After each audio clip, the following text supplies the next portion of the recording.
Hello, and welcome back to another episode of Calm, Cool, and Crafted. As always, I am Apple Juice, or as many people call me, AJ. Today, we are finishing up this scarf that I started. I think if you remember, originally I had to go back and redo some pieces back here at the beginning, but you can see it is now turning into much more of that triangular flag shape that we were hoping to get. So today, I have just really 2 to 3 rows and then doing some bordering, tassels. We're gonna see how quickly we can get through it. Most of it's been working together pretty quickly. I didn't want to record the entire process and I wanted to get through more of the rows of the flower pattern that you see here, which I think is looking really nice. Just so that I could focus more on getting to chat and hang. So anyway, welcome back. It's been weird because I've actually been away for travels, which is why one of the weeks I was delayed in getting a recording out. So I'm getting back into the groove of things, just trying to, return to form. I briefly talked in my last episode about getting to spend a weekend with my choir up north in northern Arizona for at least several concerts in a row. I feel like I didn't quite get to get everything that I wanted to talk about in that one just because of having to focus so hard on knitting, which went so poorly. I'm going to keep trying. It's not going to be a one and done type of thing. It's something that I really want to learn. I just don't seem to have the aptitude for it that I did for crochet. So I kind of need to reapproach it. I'm going to try different yarn, just see where that gets me and see where I land on it, because I do want to finish something with knitting and just learn what I can, because I think that there is a lot of value in the struggle. So I was frustrated after the last episode of doing knitting stuff, just because it did not look like knitwear at all to me. Nothing about that looked like I was completing knit stitches. So I need to spend some time. I'll reapproach it. Obviously, if you want to see the entire process of struggling, let me know. But I think that there is... we have gotten what we can of that kind of struggle degree of content from the last episode, and I don't want to have every episode be that same thing. I think it'd be a little better to learn a little something, do some practice on my own. That way next time I come back, I'll still be bad at it. I'm not gonna go spend hundreds of hours learning the process and being fast, but I will at least get to a place where I can maybe understand better what it is that I'm doing and find something that does work. Because while some aspects of the stitching worked, it did not turn out looking like knit at all, which is frustrating to say the least. But yeah, since then I had a chance to go with my brother up into the Midwest for his kind of bachelor party-esque trip. We're just us like road tripping, families from up there, so it's fun to go and explore a place that really neither of us had gone and taken a look through in Michigan and just experience it. I can't say that Michigan was necessarily for me. I don't know how to explain my experience other than there was this feeling of sadness, culturally speaking, that I couldn't quite place in any way. So very weird. There's so much natural beauty up there. It is really stunning. I understand why people would feel drawn to the environment itself.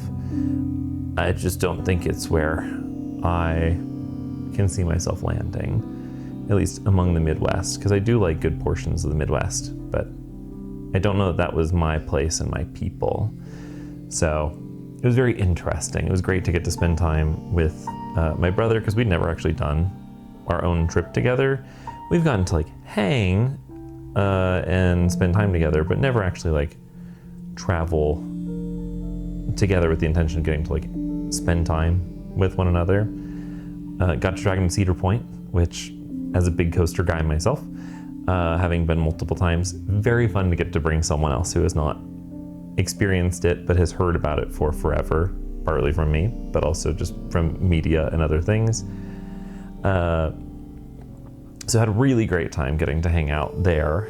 The mayflies were present, which I've never really seen something quite like that before. Like, we've had years in Arizona where, grasshopper swarms were really large or other things like that, but I never really saw the volume of them. Like, I would see them land in my yard and stuff, but it was not like, I don't know, plague levels, for lack of a better descriptor. And to leave Cedar Point in the evening, this was on the second day. Like, we'd seen them on the hotel when we were in Michigan making our way to Ohio. And it's like, wow, okay, it's definitely the season. It's pretty bad. I wonder how bad it'll be at Cedar Point, because like you hear stories about it for people who have gone regularly, and it is so strange to be like, oh, the park, it's like super clean, super well taken care of during the day. You don't see any of them really inside the park. And then as soon as nighttime hit, maybe we were just there on like hatch night, which, what a statement, that really it was like you stepped out of the park, because it was like, oh, first night we didn't really see it. We were staying at the on-property hotel, which honestly, in my opinion, was not really worth it, but that's my own hot take maybe. And then we went to go out of the park the second day on the beach exit, because there's a ride called Windseeker. It's right next to that, which, ironic name for a ride that closes every time there's wind. So it finds it shuts down. And you exit the beach exit for the park, puts you right on Lake Erie. We exited after park closing because we had been over for like the Wild Mouse coaster, because like the fastest line wherever we're gonna wait for it is gonna be the end of the day. So we do that at the end of the day, walk out the exit because it's near there. And it's like, oh, we haven't walked it. Like, you should at least get to see the exit to the beach. Oh my God. The quantity of bugs that were present was unbelievable to me. It was like a carpet of them, and they have no survival instincts. So you have no choice but to just kind of look dead ahead and then just walk over top of them. When we got the car and we're leaving, we were passing by, because like it's a peninsula, so we're heading towards the bridge. But at the end of the parking lot, there was a group of seagulls and ducks who just were walking through the parking lot, just pecking at the ground for a free meal. Like, the bugs feel like they exist primarily to feed birds until they're full, and they have multiplied by sheer numbers just to make it past the point that the animals are no longer hungry, because they're not avoiding them. There's no attempt to survive. They just sit there and die. So very weird. I've never quite seen something like it.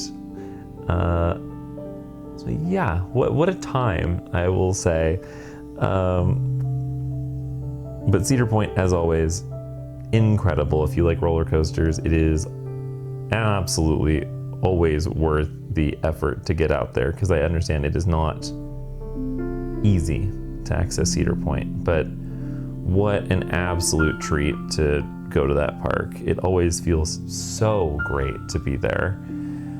They've really improved their food options over the last couple of years as well. We ate at the smokehouse over near, there's Maverick, which is in kind of this like southwestern themed area. And they had some really good options. Their Brussels sprouts were very good. I was very pleased. So big fan, really enjoyed that. And so we got to spend time there. We went up to Mackinac Island, a little bit weird. I think the optics there are a little strange for how they have the workers handling work. I get that they get seasonal help, just still felt a little bit weird to me to see, because the thing about Mackinac Island is like there are no cars. It's bikes and horses that get people around the island. And yeah, having an island where horses are the main mode of transportation means that the roads are going to have horse poop on them. That's just expected. I'm not surprised by that. I am surprised by the fact that the only people cleaning them up were people of color, and that was a little bit uncomfortable. Didn't really like that. And it wasn't really a problem that anyone else was seeing. And I get that they are often people who are from out of the country who are volunteering to work in the States. But it just felt like, I don't know, a little odd to give them only servitude type jobs. So I think that was a little strange to me. I don't know if I would want to go back to Mackinac Island. It was interesting to go see a place that steps back in time, but that step back in time is not like, it felt not just environmental, but also social a little bit in a way that I was not prepared for. I did not know that that was going to be the case. So it's there. It exists. I don't think it'll be a high priority list item to necessarily return when there's a lot of other places that I do want to go explore. But I am very excited to be, at least have had the opportunity to travel and get to, of course, spend time with family, with my brother, and, you know, as adults get to just hang out, not have a schedule that was attached to us, no school, getting to put work aside. It's like, okay, this was a very nice break. Really grateful to have had that experience. I think that it was a welcome break from the chaos that ended up being the choir trip the week prior. Not that things were bad with the choir trip, just that they were such a level of go that I was not fully prepared for in the day-to-day for that weekend. Just like everything leading up to it felt more last minute than I would have loved. And I did a large portion of the coordinating efforts to get us in there. We have some really nice recordings though of us now. I mean, we went to Sedona first, then Flagstaff, and then back down to Cottonwood the next day. And in Sedona, there's a pretty famous church called the Church of the Red Rocks. They have an additional building, which is the Chapel of the Holy Cross that people talk about a lot in Sedona. I'll see if I can put a picture to the side. I say that more for me than for you, but certainly there's a picture that I can put to the side of it, whether it's of me being there or elsewise. We did not get a chance to perform there. That is a very restricted location to be able to do any musical performances. So we performed at the Church of the Red Rocks, the actual church that owns and holds it, which is pretty famous within Sedona for, you know, music, and pretty much everyone arrives in there. Very weird that acoustically, not great. You have carpet in the church, which makes sense for somewhere that does get snow, don't get me wrong, but it's very strange that pretty much every ensemble that will come through for choir ends up performing there, and acoustically speaking, was probably the worst of our trip. So even though we loved getting to, you know, be there, the view from inside behind us was really great, it just is not a great place for an ensemble that primarily is performing music a cappella to be singing in. So we went from there to Flagstaff. I don't know if I'll throw any recording of us performing in there. I ended up recording during that concert in particular for us, along with my director. So we have like 2 angles for footage, that way we could put something up on the internet and see where we could land with it. But we sounded great, and that was a very cute church. Much better acoustically speaking than Church of the Red Rocks. But the one that we'll definitely wind up going back to was the one in Cottonwood, which is the Immaculate Conception Catholic Parish, I think is the name of it. Really cool church layout, great acoustically speaking. I mean, the total time that sound persists in the space was like 7+ seconds. It's a long time that after you're done singing, you can hear the sound going through the space. And I've not been in a space that is that almost resonant within itself. So very cool experience. Really enjoyed that. And so I think we'll be back up there in winter. If not us, then at least the rest of the organization will. But it's nice to be on a break. I'm feeling this on Monday, which usually would be a much busier day because of choir in the evening. So it's nice to get to have a little bit more time to myself just for a couple of weeks. We're starting back up much earlier than we did in the past years this year. So we'll see exactly when we get called back in, but it'll likely be like the end of July that we do auditions and other things and get set up for the season. So I'm grateful for the break, looking forward to returning when it's time to go back, and just kind of getting back in the swing of things, because it's nice to have that kind of art back in my life. The breaks are important, but I do miss it after a period of time where I'm like, I do want to. It's a nice activity to feel like I'm working and improving on something that I care about, kind of similar to doing these crafts where it's, the time that I spend in doing these things is time that I am learning how to refine my process. It doesn't mean that everything has to be about getting better, but I find enjoyment in that process. And for singing, it's something that I care about a lot. It's very deeply personal. And so getting to think about and work on things and spend time being technical about how I use my voice and being more conscious and aware of the choices that I can make about how I essentially present during singing. Like, how does the sound get produced and how do we stay rooted into our core for producing sound so it's supported and things. I've not learned how to do that well enough yet, that it's not second nature. So there is still this runway of needing to continue to learn things, because I can kind of do it on things that I've spent enough time looking at. But for new things, there is very much this process of reframing it almost for my voice that I would like to get faster at doing. I don't think I'll hit a point ever where I could look at a piece of sheet music and immediately know how to place my voice in things. Professionals don't even do that. That's not the end goal. The end goal is to be better at recognizing where I need to maybe better set myself up to succeed by better utilizing the various muscles and skills that one can to modify or make changes so that it sounds better. And so I'm looking forward to kind of returning to that now that I had a time to relax.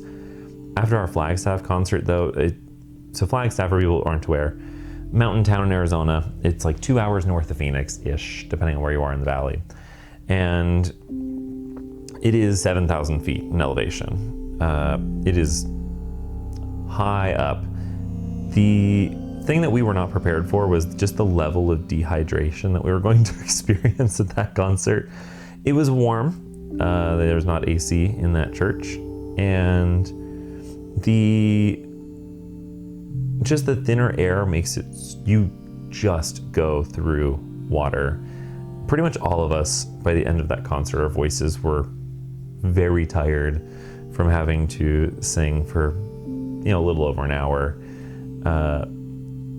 And I just think I was not aware of how much impact that would have on my voice as well. I haven't gone to Flagstaff to sing or do anything, so being able to compare it to other experiences that we were having in that window, it's like, oh, I can feel physically that difference and what it makes in my body. So good learning experience, and then getting just to spend that much time singing with those in my choir. It's really impressive how quickly that helped to move our sound into a better direction, just getting to spend that much time back to back singing and doing warm-ups and getting to spend time performing, which is a very different headspace than rehearsal. Obviously the goal would be that the rehearsal headspace is similar to your performing headspace, but we're like a semi-professional, mostly volunteer choir.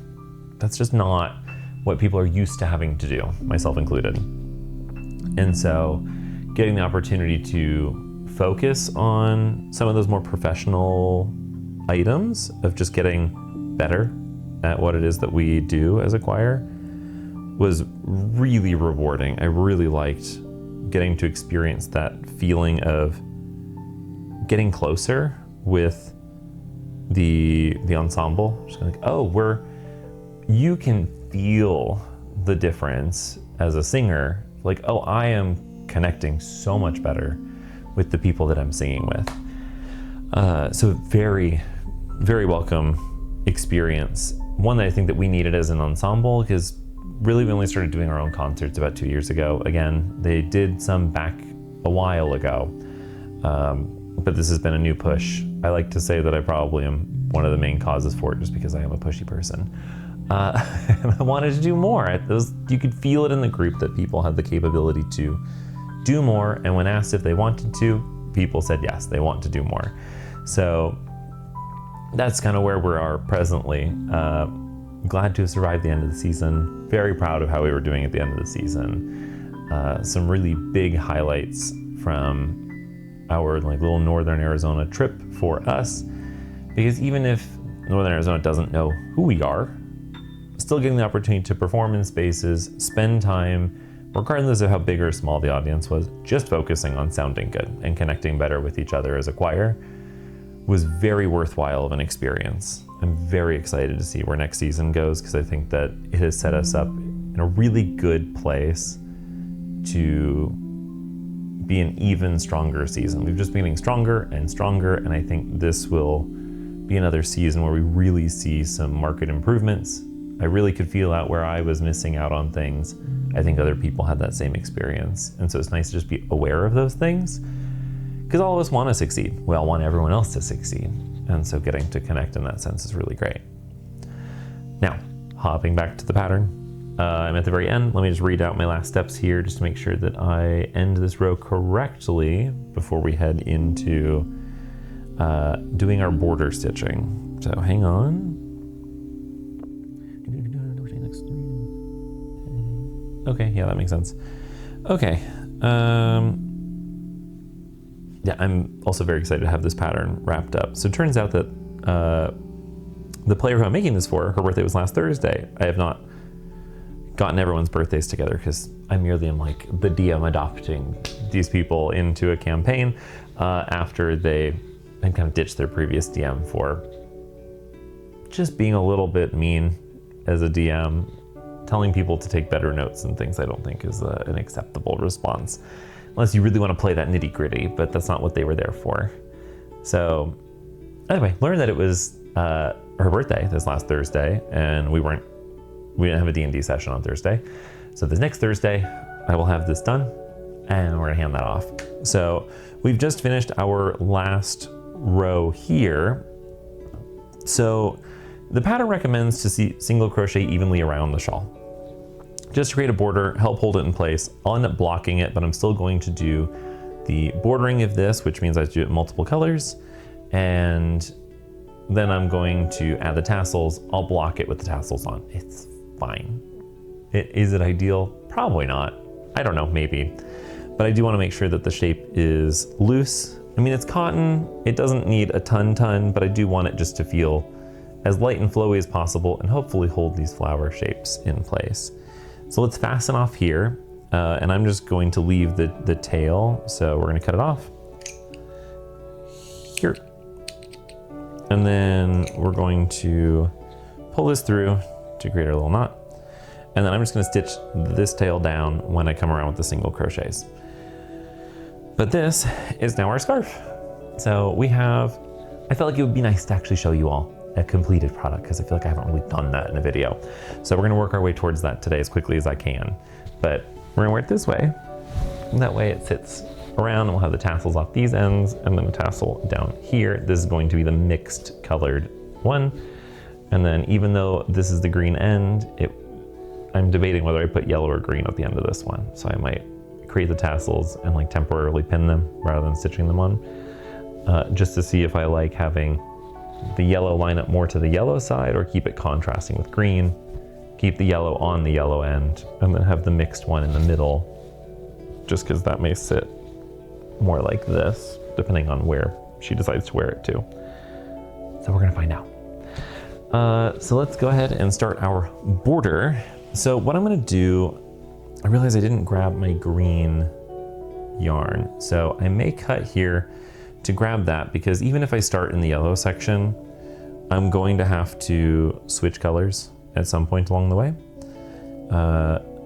So I think it'll be better if I go grab that material, and then I'll come back and rejoin you here in just a moment, because I think it'd be better if I start in the green, and just it'll enable me to fasten this down because I have a tail at the bottom here, and just work my way up. I can color change here, continue to move across, color change back to green, and come back around and finish off at the end here, because this will be the easiest place for me to hide some of the extra stitches and fastening off points, just because I'll be putting over this entire corner a tassel.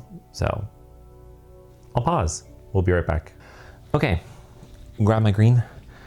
I grabbed this tube because I might use it to make the tassels. I have to remember how to make them, but I think just wrapping a bunch, and then we take it off of a thing, tie it. So brought that along as well. But let's go ahead and fasten on and get rolling on bordering this out. This is good practice, because secret project that hopefully I'll be posting after this one. I think that's about the window this is gonna come out. Ish, should be around there. I have to learn how to do the bordering for that, so this will give me a good opportunity. That one gave me pretty detailed instructions based off of the total number of stitches. Essentially, I'm just going to create 2 stitches per double crochet. Obviously, a single versus a double, you'd think double is 2.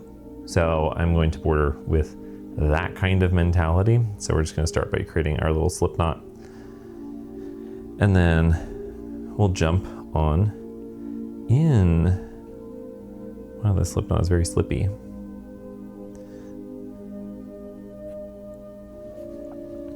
Anyway, I'm excited to have like more craft ideas on the horizon. There's a lot of things that I'm looking forward to as far as crafting goes. And I really want to hopefully bring you all on that journey of kind of learning out what am I doing?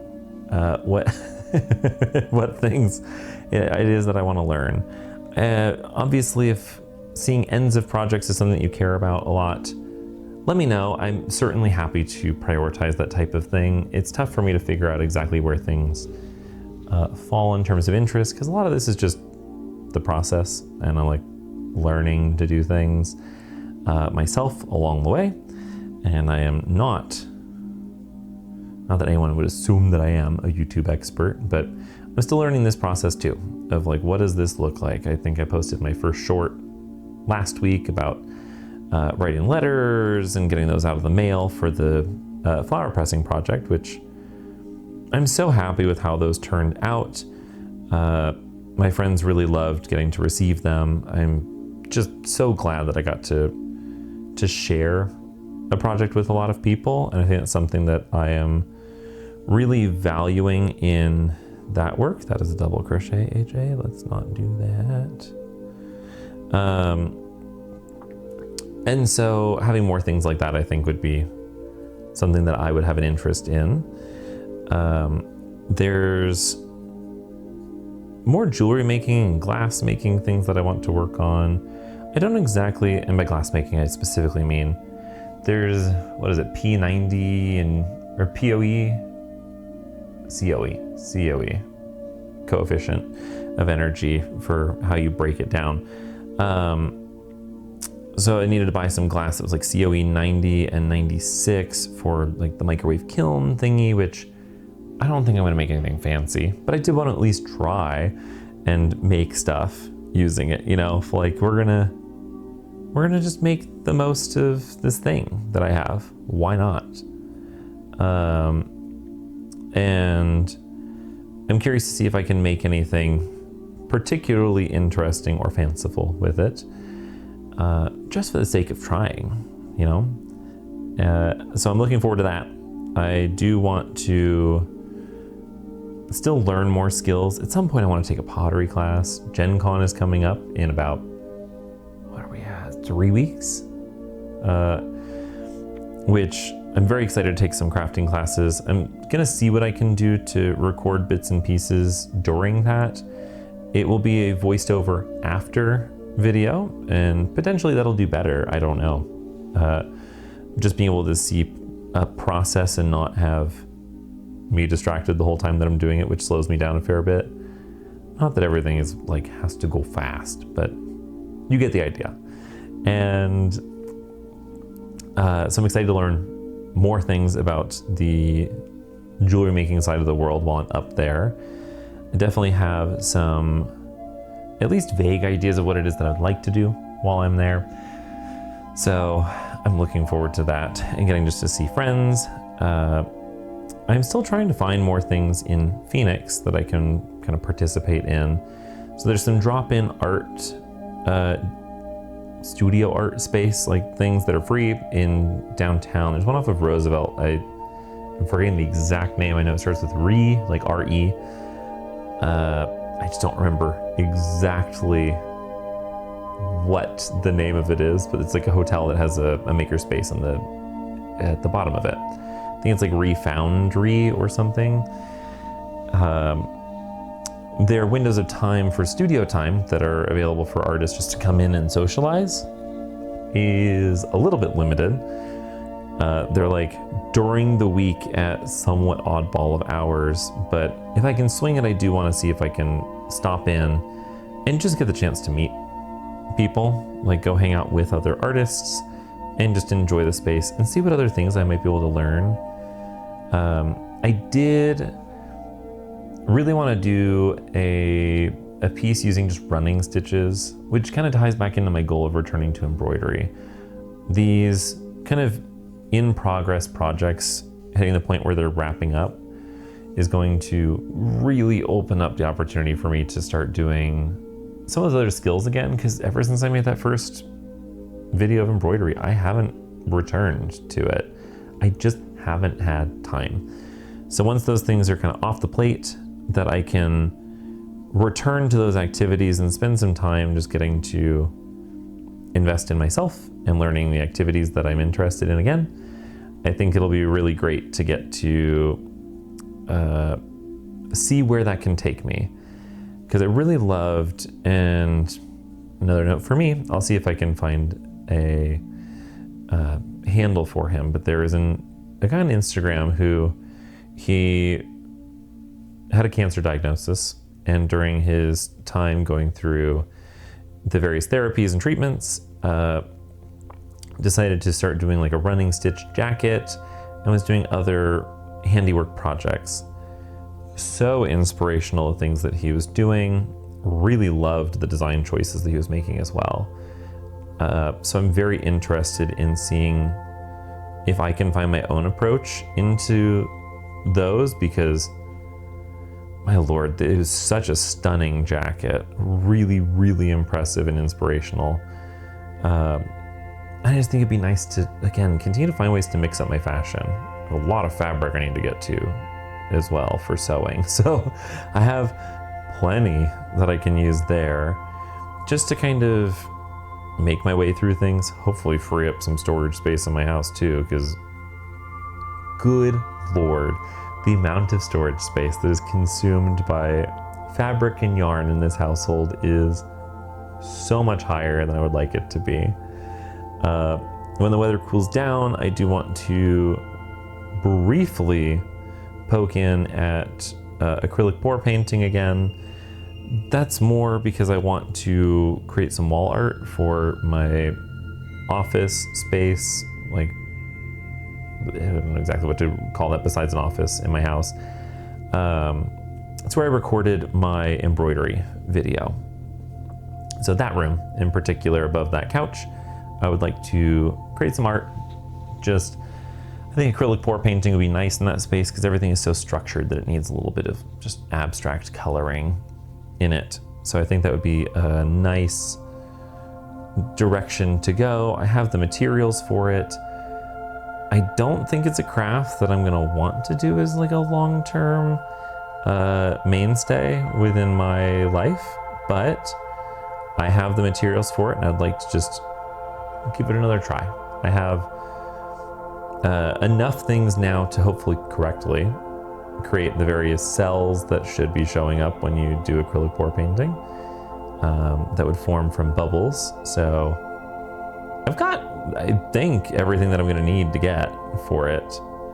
It's just a matter of making the time and doing it. So that's going to be happening on the channel at some point. Sewing is very much a priority activity that's going to be happening. I don't remember if I mentioned it or not, but there's a hoodie that was the whole reason that I got into sewing by Fila. They discontinued it. It's a women's hoodie. It's like, I think I would wear the hell out of this. So I want to make one that feels like it would better frame my more masculine features. Not that I can't wear a women's jacket, just that I don't think that it's going to accentuate the things that I want accentuated on my body as much as designing one my own. So I have all the materials for it. They've been sitting in a bin for a better part of 2 years now. There's a part of me that's just afraid to commit to that process of designing it and having it come out poorly. And I honestly don't think that it would come out poorly if I just sat down and did it. So I just need to go sit down, make the time to draft my own pattern. I mean, I'm not opposed to using someone else's pattern as a base and then modifying it and figuring out what's going to work for my purposes. I think it's time this year that we get around to doing that. So really, my first opportunity for cooler weather is probably going to be when I go up to Oregon again in October, because September is probably still going to be warm when I'm up there.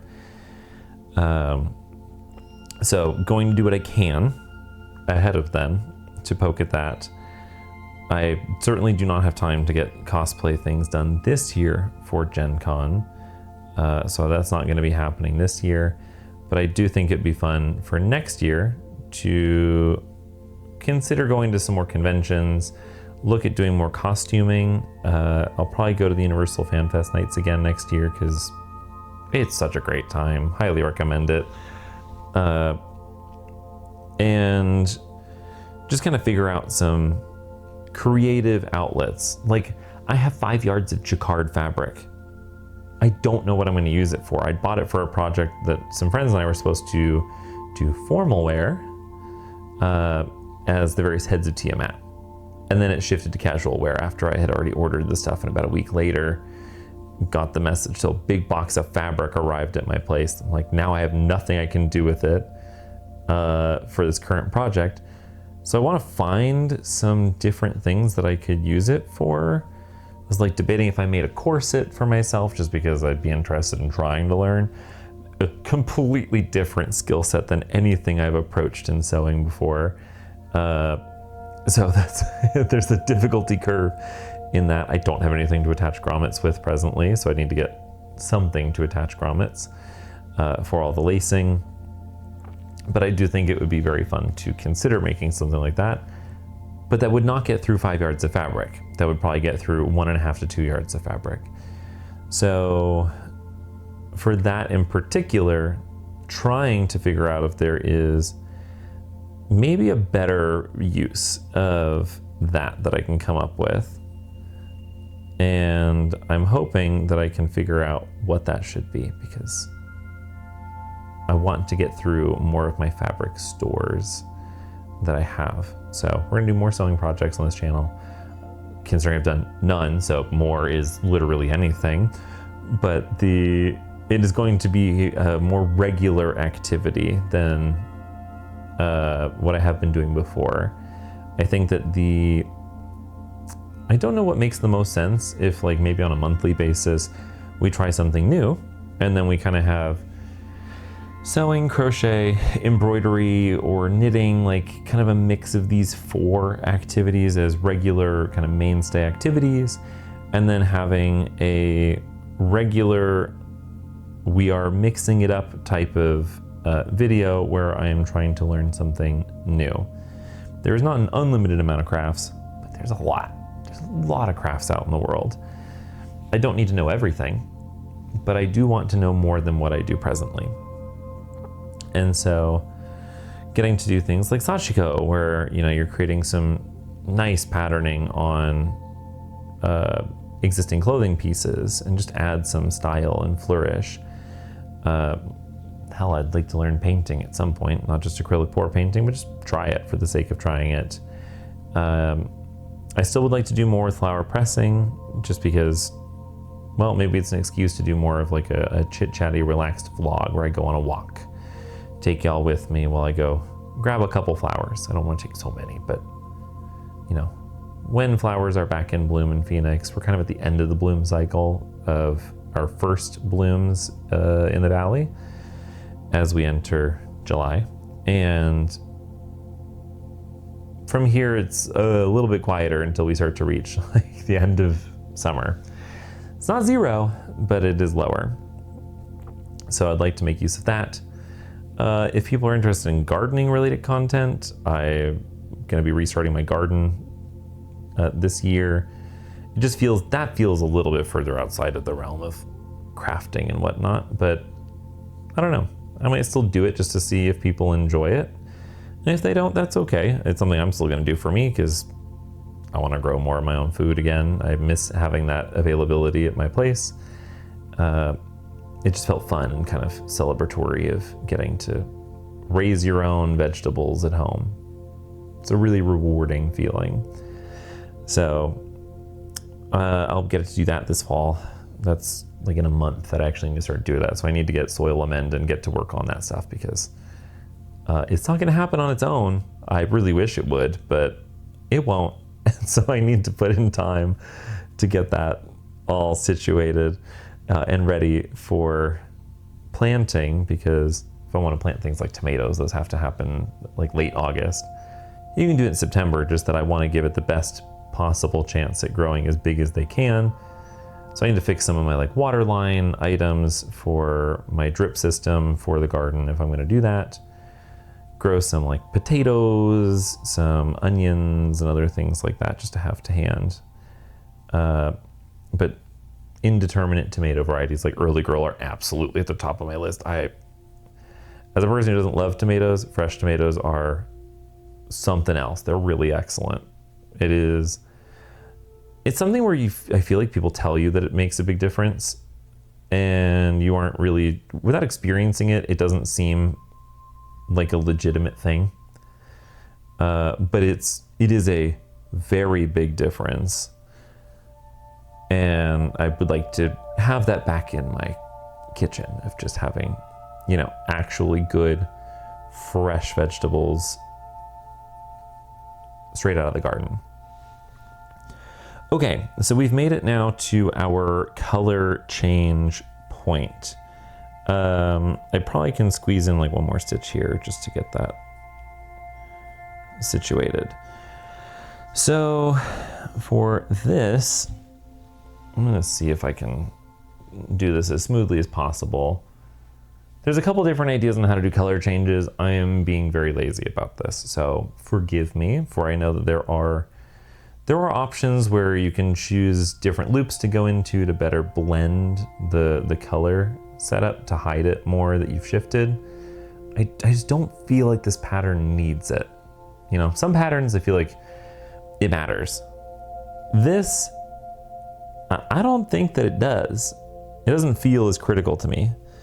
Now let me grab these threads from an earlier join that I'm going to be stitching into the side here because I want to make sure that I can lock these down. It wasn't working doing it the other way because there were a lot of gaps in the stitches, if you can't tell by, gaps in the stitches here, that really it's not a good place to have tried to have my ends get worked in. So we're gonna take this up the side instead.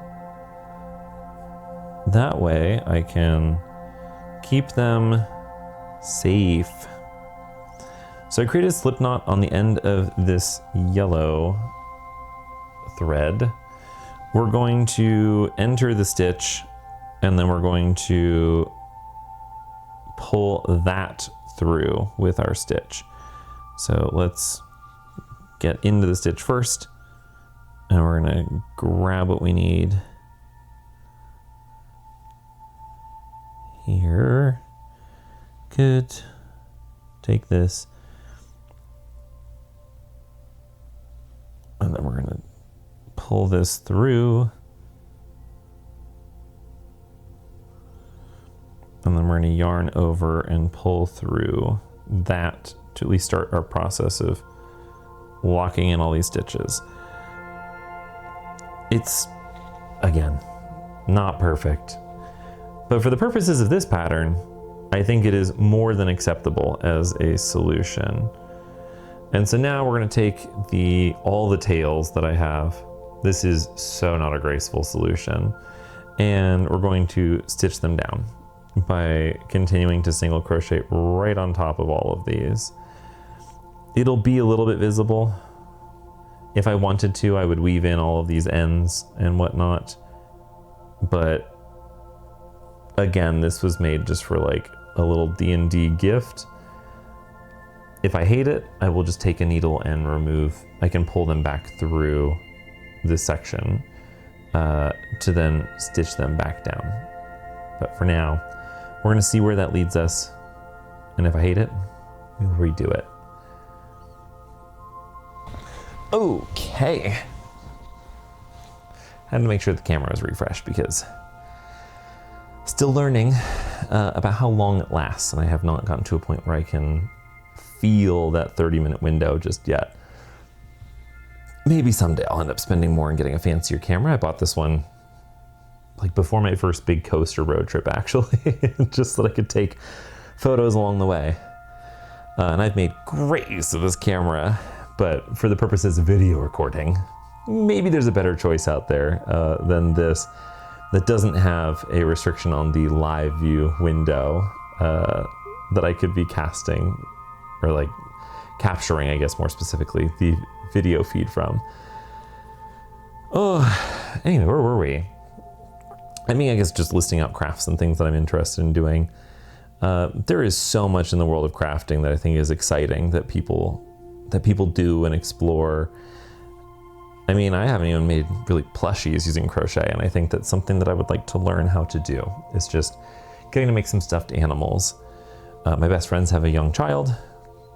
Maybe you'll see a gift. I know you both watch, which of course, thanks for staying tuned.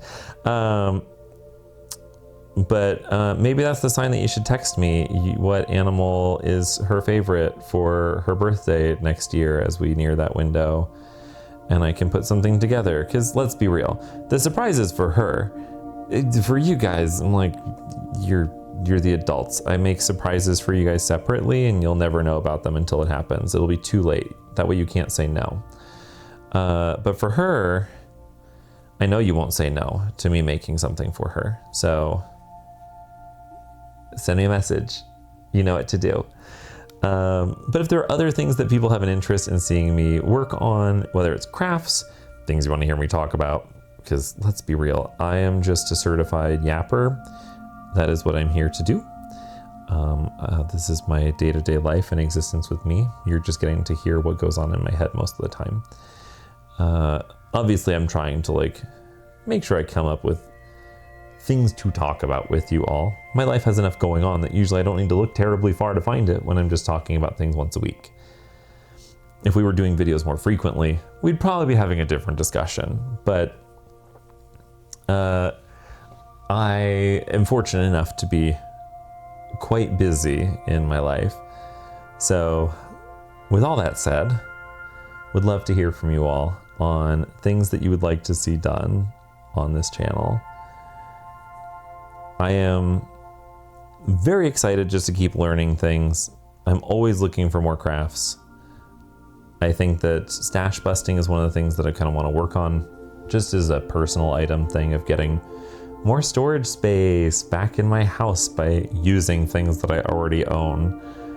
Like I didn't own any of this, and so I had to buy more. Now I have these here. It just feels like all I'm doing is creating a continued need to have more storage space to hold all the various things that I keep buying for myself. So it'd be great for me to, you know, make some time to focus on clearing out things that are in bins, which I already own. So I think that'll be kind of one of the focuses that you'll see in some of the short form content, is going through the things that I already own and kind of poking and prodding for suggestions or talking about things that I do want to do with them. Because some of the things have been set aside for a distinct purpose. Some things are just leftovers from when I completed projects. I try not to just toss yarn, but sometimes you wind up with, a good part of a skein left when you finish a project. It just doesn't quite line up nicely with skein completion. So I have all these like partial skeins. So at that point it's like scrap yarn projects and figuring out what maybe would look good for that, because not every project looks good with a ton of different yarn, but maybe I spend some time going through and like almost doing, I was seeing videos about color wheels yesterday. And so it'd be interesting to see if there is some extra value I can garner from that experience of sorting through my yarns, of just going like, hey, where can I place this on a color wheel, and how can I utilize that to make some really nice combinations one to the next, and spend some time learning about just color theory generally, because I don't know that much about how to utilize color wheels fully. I get the concept on like a vague, really vague sense, but I would like to actually understand it in a way that I could, explain it to people. Like I actually know what I would be talking about. So that's something that I think would be fun to use that opportunity to work on, aside from, of course, freeing up storage space. The goal of every person, I think, has been to to get rid of things that you own, just to make room for more stuff. I don't mind the idea of a maximalist style of living, but that is just not this arrangement within my own house. It's not how I end up living. So for now, I would like to minimize a little bit of what things do I own. Can I reduce the amount of space that those things consume by turning them into usable things? I'm like, would love to, make some more hats that I have made in the past. At least one of my online friends at this point that I can call Plant Knit Fitness, he created a pattern. I love that pattern for doing brimmed caps. I've made a bunch of those. They usually work up in a couple of hours, so it's a little bit longer than what would fit in one video, but maybe it makes sense to kind of record in two different halves, starting the pattern off, getting to the point where I'm repeating the same things, kind of doing the brim. I could record it and do just like a time lapse or something across that window, and get us to where we're nearing the end and kind of resuming chatter. We're gonna have to try different things and see just what lands with people, because I have no preference on those things. I'm just doing the stuff that I already want to be doing. So now it's just a matter of how do you like the things that I do presented to you all. So if there are ideas that you have of things that you particularly would like to see, absolutely let me know. I would be more than happy to hear those down in the comments. I'm always trying to figure out different things either that I can do or different ways that I can present what it is that I'm doing to you all to hopefully make it as engaging as possible. Because I'm still new to this. We're still learning. So I want to do what I can to hopefully provide a fun and entertaining space to observe someone do crafting work, and probably being mediocre at a lot of them a lot of the time. And that's okay. We don't have to be number one in any category. I'm probably not going to have any major, like, here we're going to teach you how to go super fast. Like, speed is not my forte.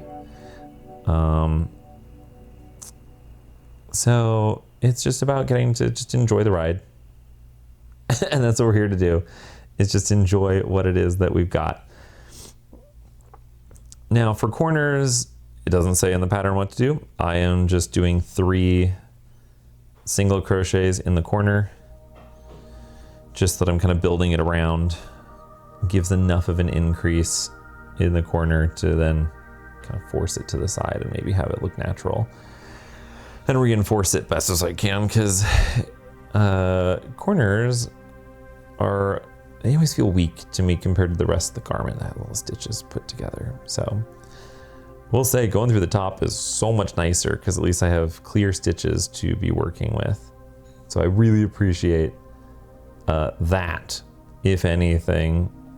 Just getting to go, oh yeah, I know exactly where everything needs to land here for sizing. We're just kind of fudging it along this side. It's just a guess. We're stitching purely based on vibes, and I think that's okay. It looks pretty decent, but up here at least it is very much like every single stitch gets single crochet. You're working on the top of stitches. It's not hard to read, but I only get one side of relaxation out of this. Really, the problem is all my chains. I think I mentioned in a previous video about my in progress kind of table runner project, which I still feel like I should finish at some point in time when I return to the chart and figure out where I am, because I cannot figure out where I am. And just get that done, because this was lace adjacent. I'm not going to call it lace. It obviously is not. I feel like people who are actual like artists who make lace in the crochet world would be very upset with it. Much less like tatting, which cool art form. I think it'd be fun to learn a little bit about. I don't know how much I would utilize that skill set. It's so cool though. I feel like a lot of us in the crafting space got recommended, I'm forgetting his channel name, but he was making like a historical doily. He's a really fast tatter, and I think he's actually entering it in his state fair. But very cool to get to see, you know, someone younger working in the world of tatting. It's kind of a dying art to be able to make lace with it. And I enjoy getting to do things like making knots and whatnot, but I just would have to learn how to do those things and, you know, make the picots and other things. So there's a lot to learn there to get off of the ground. That it would be a slower journey. And maybe those types of journeys are interesting. I mean, hell, if I was doing this as like a full-time job, I feel like I'd be trying to have, you know, 1 or 2 videos a week of whether it's series that people are enjoying of me trying to learn a new craft and just getting to kind of talk about the struggles and what's working and what's not working, and kind of break apart that process a little bit. Just going like, yeah, I've spent, you know, this much time this week just trying to learn how to do this type of thing. But we're certainly not in a position to pivot towards doing this full time. But I'm very grateful to be doing something, at least that I enjoy, and hopefully getting to put out in the world for other people to enjoy along the way. Because like crafting is, again, a very meaningful activity to me. Getting to work with my hands, making something that I find beautiful. I don't know, feels special. I like it a lot. I'm really proud of the things that I've made, whether it's for me or for others. I love getting to tell people that I made it. I think it's an experience that everyone should have, of getting to make something for yourself, go out into the world, make it unique, wear it proud. People will notice, and you get to at least tell them you made that thing. It's really great. I highly recommend it. Additionally, I don't know if it's still going on. I need to look into it myself. Humble Bundle was what a jump. So Humble Bundle, for people who aren't aware, like I think started mostly as video game items. They would sell bundles of things primarily for charity purposes. Of like, oh, you can buy this bundle of a mix of video games, and sometimes you'll know a good chunk of what's in there. Sometimes it was like mystery bundle type thingies of games.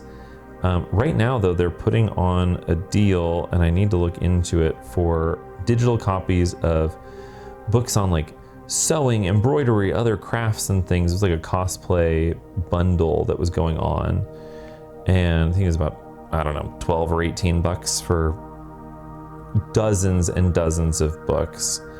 The normal retail value is somewhere around like $800 worth of books that you just access through the Humble Bundle. It's like, I need to go take a look into that, because I would love to have more references, especially like if a book is well written. I'm a learner who does pretty well from written instructions. Everyone learns differently. I feel like videos can work pretty well as a substitute for things, but if the written instructions are clear and it's a person who knows really what they're writing about, and can simplify it and explain it in terms that do make sense to people who don't participate in the craft, it is by far the best way for me to learn. And so having more books to hand would be helpful. I have one for embroidery stitches that I would love to just walk through that as my own form of like, we're learning a new stitch today, and we just kind of play with a stitch in embroidery, because there are so many cool things that you can do with that. I do still want to make a jasmine stitch blanket for crochet. I'm definitely gonna need to wear my, like, I have these compression gloves. They're hot pink, which I was using for my Daphne costume. But I got them for crochet just to help reduce my hand strain from heavier projects as they get larger. Though honestly, I probably should be using them here with how tight my chains have wound up from these various rows. That is proving difficult to get into some of these stitches. But yeah, the idea of getting to just spread out my knowledge, have a lot of books as reference for that purpose, hopefully have just a better sense of what it is that I need to do to accomplish some of the crafting goals that I have.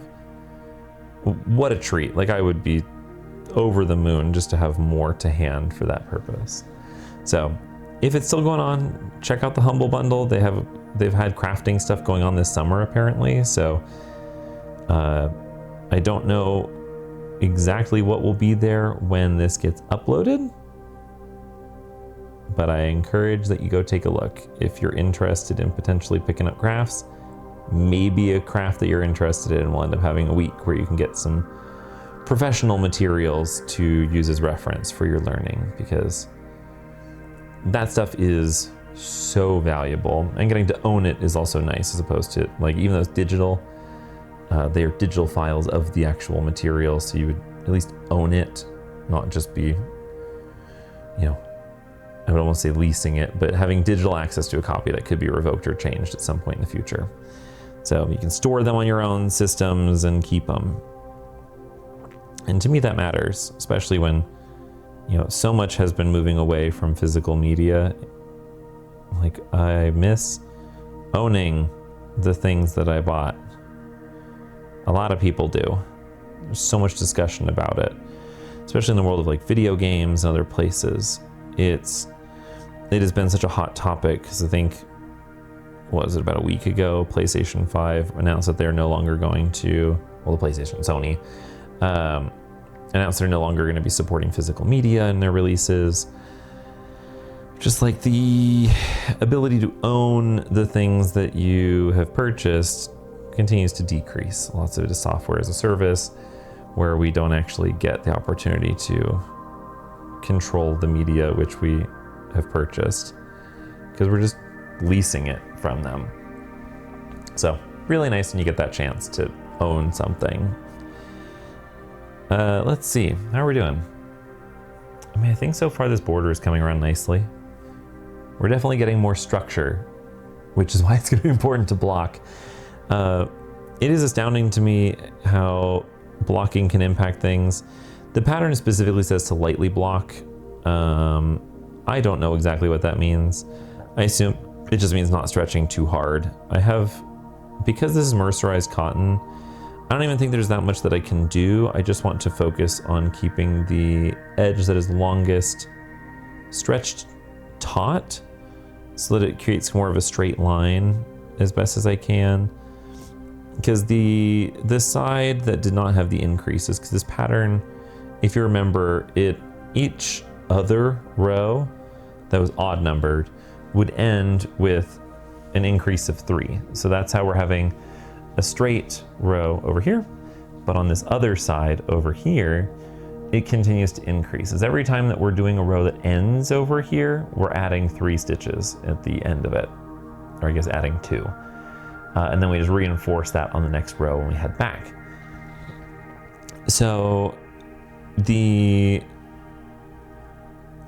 really I just need to make sure that this sits straight, because right now it kind of curves in a weird loop. So I'd like it to be a little bit more out, which will help to keep this maybe looking a little more centered when it is worn, because right now it does sit to the side, which is fine. It doesn't have to be symmetrical. This shape is not symmetrical. More that I would like it just to lay as flat as possible, hopefully have as few, I don't even want to call them bumps. That feels not accurate, but you know, just waves, ripples in my pattern. I really am feeling like I spoke too soon on this row being easier. I don't know if it's because I have big fingers, having to work a small project like this. It is so difficult to enter some of these chain stitches just with how they wound up getting pulled as I made them. I know that I can stitch under it, but I do want these stitches to stay separated, so I would rather not just stitch into the gap. I would like to stitch into these chains to keep it as durable as possible in this window. And by durable, I don't mean that like if you stitched into the gap that it would not last, but more that I would rather cover the edges of those to kind of hide it and not be potentially sliding around on top of the other stitches. Because if I don't go into a stitch, the area in which it can move is way wider. So by entering into these stitches, even though it is clearly a painful process and my hands are like a little bit achy as a result of trying to open these up, to me it is a worthwhile endeavor to be able to get these to like sit evenly spaced. They don't cross over with each other. We can keep them from sliding around in the pattern and just, they're not gonna, I'm forgetting the term, where it's like shearing it, but you're like rubbing the two things together like this, and then they would thin out and then break. Kind of like if you play a racket sport like tennis or racquetball or squash, things like that, that these strings fray, that's the term. They'll fray from being rubbed against each other for long enough, and then they will snap. And I would like to minimize the likelihood of that happening, because this yarn, I don't know, it feels like it would, and I hate to say that, but I know I did not buy the most expensive or fancy yarn, so I am doing what I can to work with the material that I have, and hopefully make it as good as it can be for what it is.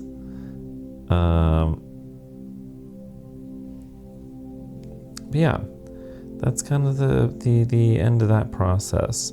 So we just want to make it as good as it can be for what it is. Like somewhere in this pattern, there's a mistake that I had to fix by just adding another stitch. I just missed one of the last stitches, so I just had to like increase on the way back by 1 extra. And those human parts of like, I think shooting for doing it 100% perfect across a pattern that's not a realistic goal for me. Sure, I do some patterns correctly, but like when the pattern's taking a long time, it's brand new or whatever else, there's just gonna be mistakes, and that's gonna be fine. I mostly want it to just be as reasonably good as it can be. It's handmade. There's gonna be a mistake or two in there. That's just part of the charm of what makes it handmade. I don't want it to look necessarily like it's been pumped out by a machine. There's parts of it that I'm like, yeah, I want people to be impressed, but it having a mistake or two is not going to keep people from being impressed. You know, like this is not, at least with crochet, there's no machine that's gonna do crochet like this. So it's gonna be handmade. I can at least flex that. It feels worse in knitting when I have to sit there and go, I know that a machine can do this really fast and I could just buy one of the machines. But I don't want to buy a machine until I know what I'm doing. It's like, if you're in school getting access to a calculator, I want you to know what the calculator is doing for you before I give you a calculator to use to do all of your math. Like, I want you to understand it first so that we don't lose the value of what the calculator is providing, and we're not losing that educational opportunity.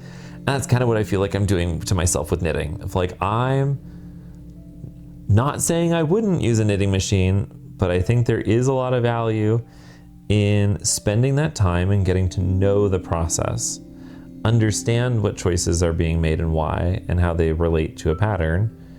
Because I can understand that for crochet. I generally get most of the things with patterns. I'm not an expert.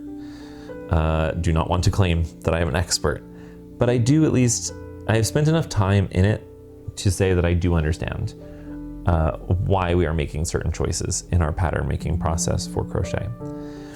So I think that getting to a place with knitting where I can at least understand it a bit better would be very helpful, even if I were to approach a machine knitting setting of going like, hi, I now understand why we're going to do these things to make this happen, because I understand the stitches that go in to make it up. So future goals for future people, and the future people are still me, but I like to address future me as a third person because he's not here yet. I mean, future me is going to be listening to this. I have to go through and edit this video. So future me is listening in, that I need to just keep working on it. I've got it. I know that I can do it. It's just a matter of finding the right process that works for me to do that. What other things? I did want to go back to doing some jewelry making stuff. I'm trying to figure out some gifts for the rest of the D&D group, because this was kind of like a one-off, very inspired, very directed project that just felt like it fit really nicely into getting to do something to share with you all, of like a not as long project as everything else that I feel like I've been picking up and doing, especially with the secret project that you'll see. And then having to juggle just the rest of my life. And so this fit in really nicely. I think I have stuff saved to consider doing other projects and kind of poking at, what other things I can for making things for the rest of the group.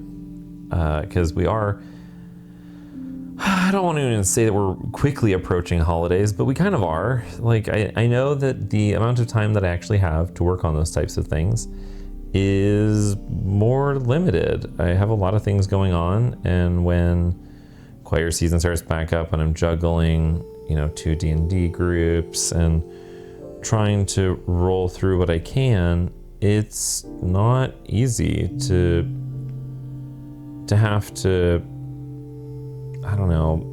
make time and make sure that I don't want to stress myself out with a deadline, I want it to be still a fun activity for me that just happens to be something I get to make for other people. If it wasn't enjoyable for me, I don't want to necessarily be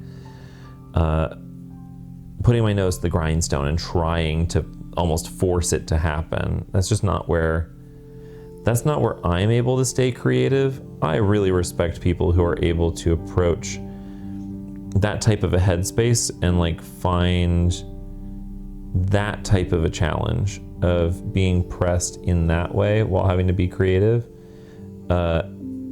successfully. Navigating that window is not something that I'm strong at presently. I don't know if I'll ever be strong at it. It's not necessarily a hard goal of mine right now to be really good at that. I'm good at rambling while I do this stuff and struggle to put a needle or a hook through a stitch for a good 2 minutes. But if I had a deadline attached to this, I think that I'd be really mad about the experience of struggling through this stitching process, right? And it just, the process of crafting, while yes, I would love it if it was actually like a a feasible income avenue for a lot of us who work in that world. Unfortunately, presently, it is not valued in the way that the labor itself should be. And I don't want to try and force it to be that by having to just work through patterns faster to make it more cost effective for me. That's just not my approach to the world of crafting. So while I say that, I also do want to not go on too long while sitting here. So I might return as we get near the end of this process, just to then do kind of like a wrap up of us making the tassels, finishing off the stitching, and kind of giving like a finished look at the product. I'll go and block it separately, and I'll post those results on Instagram probably, just that I have content to post over there. Maybe I'll do like a short on YouTube as well, as we finish it up. So let me do a little time lapse here.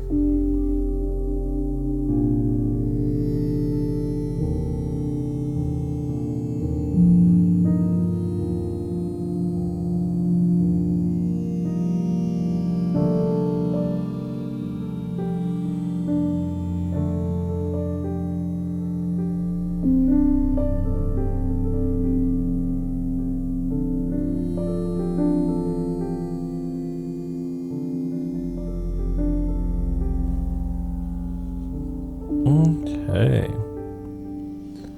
We are in our last few stitches of this, so we're almost making it back to our point. And I'd say that went mostly smooth. I don't think I was super even with every stitch choice that I made and like how I was going to enter this. I felt like sometimes just how the stitches looked because of tension or other things was not super consistent. So it was a little bit harder for me to read every stitch of mine and make, I don't want to say informed choices about where I was going to go in every stitch. But I think we did pretty good. I give myself a good like B+ for that as a performance as a whole. So let's get to the very bottom, which is this stitch. So we're gonna do 3 in here, 2, and then 3. I have one stitch here that I'm not sure if I went into or not. I guess it looks like I did. So let's go ahead and slip stitch that into the top of this. There we are. And we will chop this off. I'll sew in this end as a separate deal, but we now have our bordered scarf. So now all you need to do is make a tassel for each of these sides. So I figured I was going to use this to make my tassels, just because this was the cardboard roll that this came in on. So all I'm going to do is wrap this around until I feel like I have a good bunch at the bottom.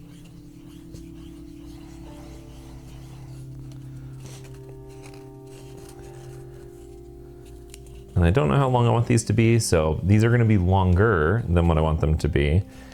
At least what I believe I'll want them to be. We'll find out.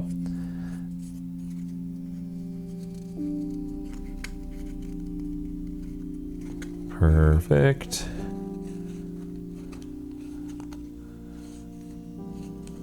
I like to bunch it together just to kind of keep it all together. Did I look up a tutorial newly for this? No. So whatever we get, so we're gonna get. I'm sure there is a better way than what I'm going to be doing for this to be done. But we have enough for me to be like, that's a tassel, you know? So we're gonna cut off the end here. I'm trying to cut it near to where the bottom of this is so that it lines up with our bottom, so that when I cut the bottom of the yarn, that it kind of stays together. So this is what we're gonna work with. And so I'm gonna first tie through here.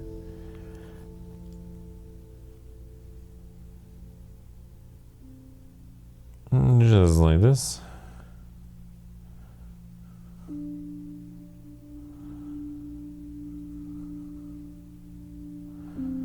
Trying to remember if we wrapped after this. But I get the feeling that I would have tied this off just to hold this all together. You know, I'm gonna put a pause on that. We're gonna go this direction first and wrap my little tassel bulb. At any point, I could pause this and go look. So let's be real. I'm making some I'm making choices. And whether those are good or not, we will find out. I feel like there was a better way to do this. What unfortunate timing to have the camera die, huh? So we have kind of our first tassel. I'll do sewing ends of ends and other things. We're just gonna cut the bottom of this to have it be even. But I'll go through with sewing scissors and like snip it down and have it look all smooth and fancy. But I have to take darning needles for these shorter ends that are in the front. And we'll sew those in to the tassel. But now we kind of have our frame that we can use. The two that were attached here, I've removed off of the back, which it probably is better if I grab them, honestly, at least for this purpose. So, I don't know. We're making mistakes along the way. It's been like 2 years since I've made a tassel, if I'm remembering correctly. It's been forever. Not that it's hard. I'm just not smart sometimes. It's difficult when it's already been a work day. So I can fix these types of mistakes off of screen. This definitely feels like I should be using like a fabric softener or something to relax the threads, but worst case, I'm just gonna tie through here and we'll have at least one tassel. But I would like it to be a little bit more drapey, so I think that that'll help for this to be included in my blocking process. So let's go ahead and make the yellow one next, kind of doing the same process. That way we get a similar height overall, one tassel to the next. So let's go ahead and just wrap this.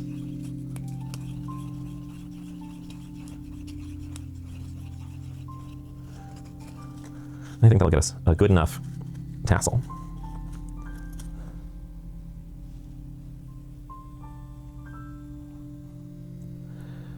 Okay, great. So we'll cut the bottom here. Gonna go through that same process one more time.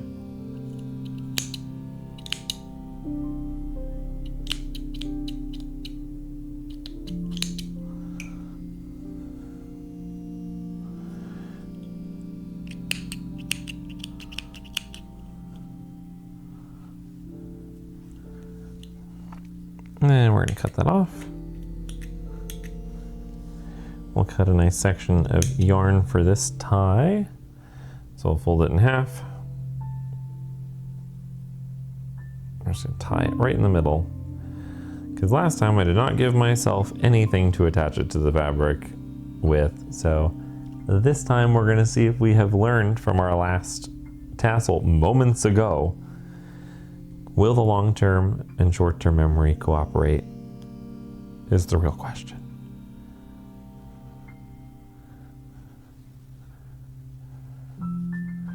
Great. Let's tighten this here.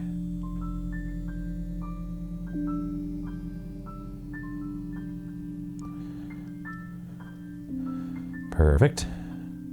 So this time I'm going to try keeping these two out of the way, if I haven't already lost them.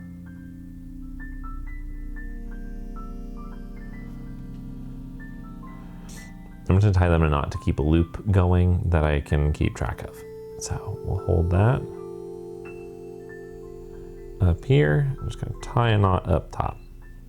Fabulous. Now we'll tie off or at least twist off this section with our next little strand. just gonna lay it down on my leg. That way I can tie from below. I think that will also be easier than whatever it was that I did in that first one. I'm just gonna lay this next to it so I can kind of get a similar height on the loop.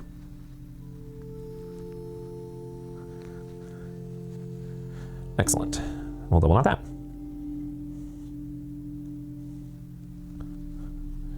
All right, I think we see the vision. It's coming together. So there's tassel 2. We have our yellow and we have our green. Let's go ahead and now make our mixed tassel of yellow and green. I haven't really figured out how I want these to work, but my gut says to do them pretty split. I don't want to mix necessarily. I'd rather have it be visibly half and half on front to back. And so I kind of have 2 ways that I can go about this.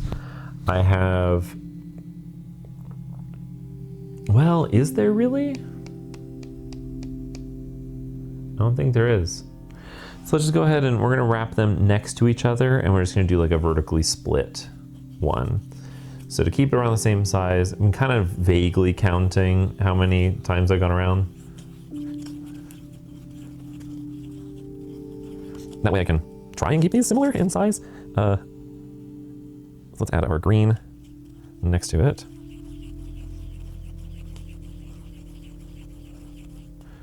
And now we are set to remove these. So let's see if I can keep these next to each other just so that they do stay together but separate. The real question is, which color do I pick to tie around the outside? I think my gut says yellow is the right choice, so I think we're just gonna do that. And we're gonna cut our extras. Goodness, I need new scissors for this, at least for travel purposes. Great, and now we're gonna cut the bottoms here.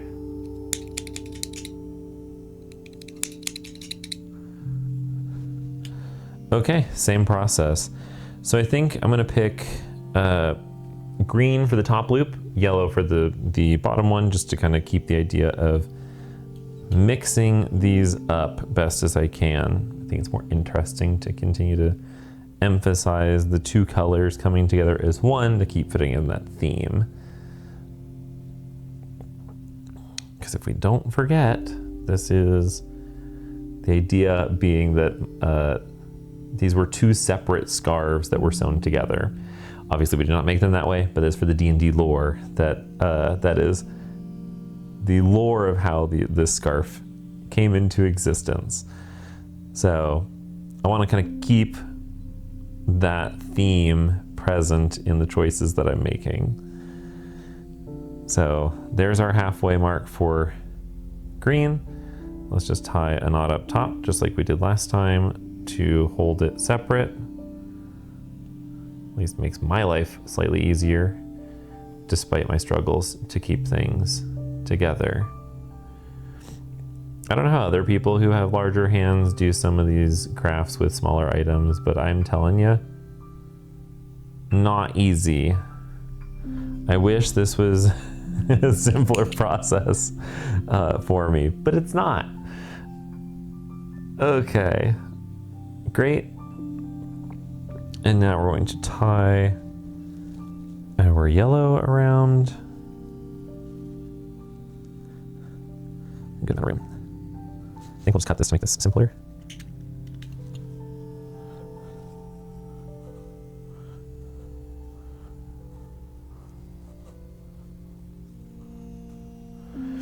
And there we go.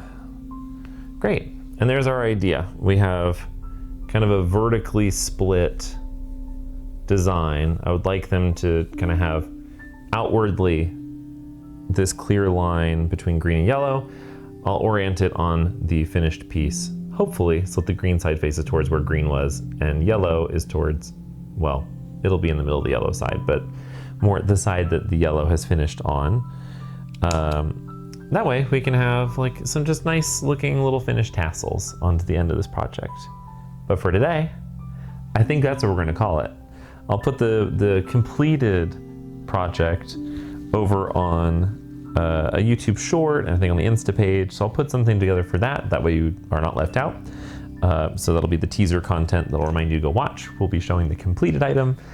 But thank you so much for joining me today. If you had a good time, please like and subscribe. I am putting out content as regularly as I can on a weekly basis. So leave me a comment letting me know what things you would like to see me tackle next. But for now, I think that we are at the point where this project is done. We're gonna tie everything together, block it, and we will let that be where it is. But thank you so much. I will see you in the next video. Bye-bye.